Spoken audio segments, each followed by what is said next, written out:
in Africa back in 1976. This year's outbreak has been traced to a 2-year-old boy who died on December 6, 2013 in a village in Guinea.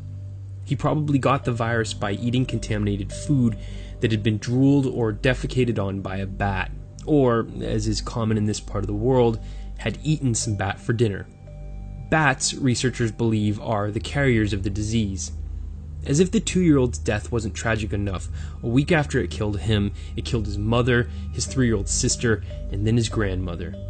Now, it's customary in some African villages to prepare a body for burial through the extremely sanitary cleansing ritual that involves evacuating the body of all food and excreta, often using just bare hands. Since the disease is spread by bodily fluids getting into the eyes, nose, or mouth, it's no surprise that 2 people who traveled to the grandmother's funeral caught Ebola and brought it home to their villages. After escaping Ground Zero, the highly contagious, undetected virus was off to the races. By the end of March, Ebola had reached Liberia, and in June, the first case was reported in Monrovia, Liberia's capital city. That's when outbreaks like this really start to spread, when the infected people make their way to population centers during the incubation phase, before their symptoms begin. A group of people from Sierra Leone who had traveled to an Ebola victim's funeral brought the disease back across the border, and in late July the virus had hit Sierra Leone's capital, Freetown. Guinea, Liberia, and Sierra Leone are 3 of the 17 nations that form the Economic Community of West African States, whose combined territory is roughly half the land area of the United States, but with a population roughly the same at 340 million, it's about twice as dense as America.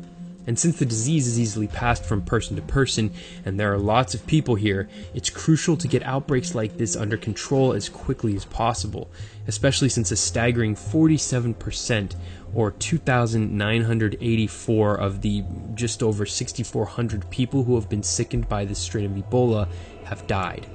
So understandably, this is terrifying to neighboring countries, who have responded by shutting down their borders. Still, Nigeria, the largest country in Africa by population and economic output, couldn't keep the disease beyond its borders when an infected Liberian-American man named Patrick Sawyer flew into Nigeria's largest city and died shortly thereafter. A Nigerian doctor named Stella Ameyo Adedeva stopped Sawyer from leaving the hospital, stopping the spread of Ebola to the 21 million people living in Lagos. Sadly, Dr. Adedevo contracted Ebola and died, but she left this world a hero by helping to successfully limit the outbreak to just 21 cases and 8 deaths in her country. No new cases have been reported in Nigeria in weeks. Liberia's experience, however, has been the exact opposite. The disease is out of control there. Cases doubled in the 3 weeks between August 31st and September 22nd. As a response, Liberia's Harvard-educated president, Nobel Peace Prize winner Ellen Johnson Sirleaf, the first female head of state in the history of Africa, had no choice but to order a lockdown of a highly infected slum in the capital. This didn't last long, though, as an angry crowd attacked an Ebola center and freed the infected.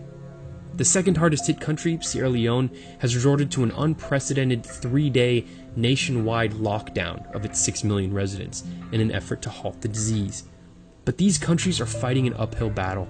Many parts of West Africa lack even proper sanitation or drinking water. Too many people are poorly educated, scared, and mistrustful. To add insult to injury, aid workers keep getting attacked for spreading information about Ebola or trying to collect the bodies of the disease's victims. And in September, an entire team of 8 aid workers was murdered by villagers in Guinea. When American healthcare workers in Liberia contracted the disease and had to be flown to the United States for life-saving treatment, the rest of the world was shaken by the possibility of Ebola spreading outside of Africa's borders.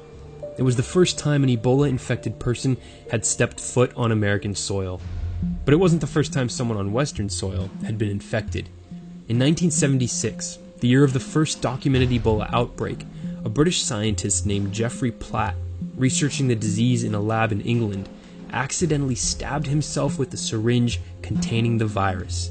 As the unmistakable symptoms of Ebola set in over the next few days, the British government acted swiftly. Platt was transported in a special ambulance, under police escort, to a London hospital where he was the lone patient. He He was kept in an isolation chamber, and all hospital staff working on his case were quarantined, as was his family and any lab workers and friends he had come in contact with.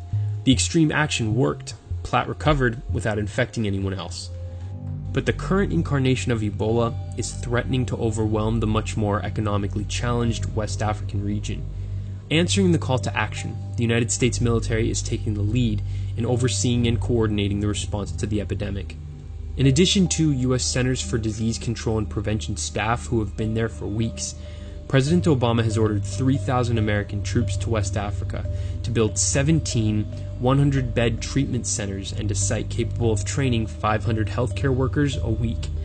The U.S. response is worth an estimated $750 million over the next 6 months. The Bill and Melinda Gates Foundation has alone donated $60 million, and the foundation of Paul Allen, Gates' co-founder of Microsoft, has given nearly $12 million. The American-led international response may come just in time, as infection levels were spiking exponentially in the middle of September. If no help had come, some experts were fearing the disease could have overwhelmed the region